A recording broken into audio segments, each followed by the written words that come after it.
Frauduleux dans l'histoire, bien sûr, alors qu'il n'a fait que soigner des gens et qu'il n'a donc voulu faire que son métier, n'est-ce pas? Par contre, un labo comme Pfizer n'est pas du tout dans la fraude et dans l'illégalité. Ça n'inquiète personne. La Commission européenne n'en parle pas.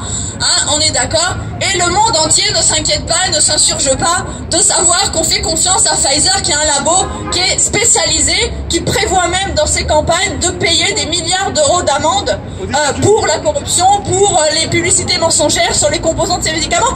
La liste, elle est sur Wikipédia, c'est pas compliqué, on peut trouver, on tape amende record Pfizer, c'est accessible, il suffit juste de fouiller. Voilà.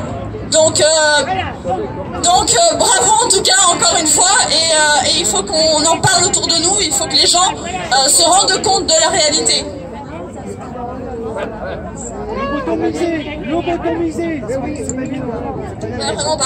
Donc nos enfants, notre responsabilité, je voulais vous lire juste un petit flyer.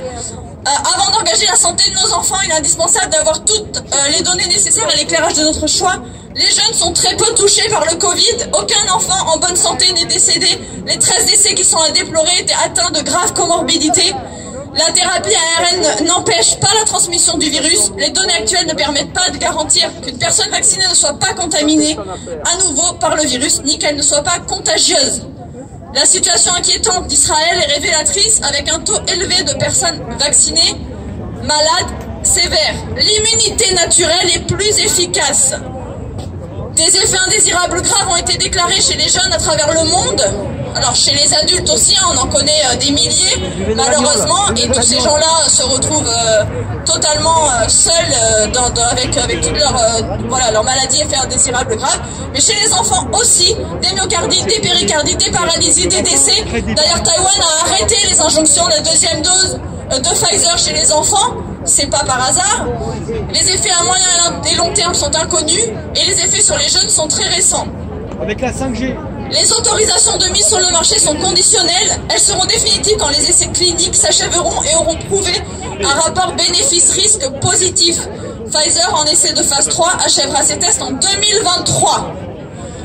De nombreux scientifiques reconnus donnent l'alerte sur la dangerosité de cette thérapie et sur le manque de remontée des données pharmacovigilance. Pourquoi sont-ils censurés par les médias? Posons-nous les bonnes questions.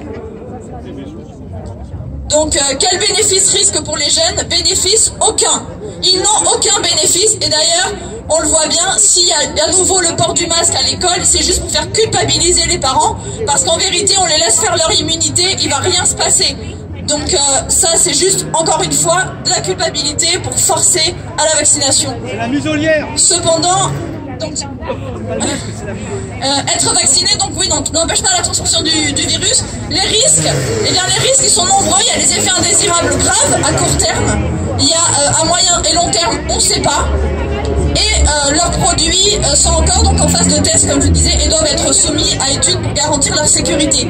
Donc, tant que leur innocuité ne sera pas garantie, nous ne prendrons pas ce risque pour nos enfants.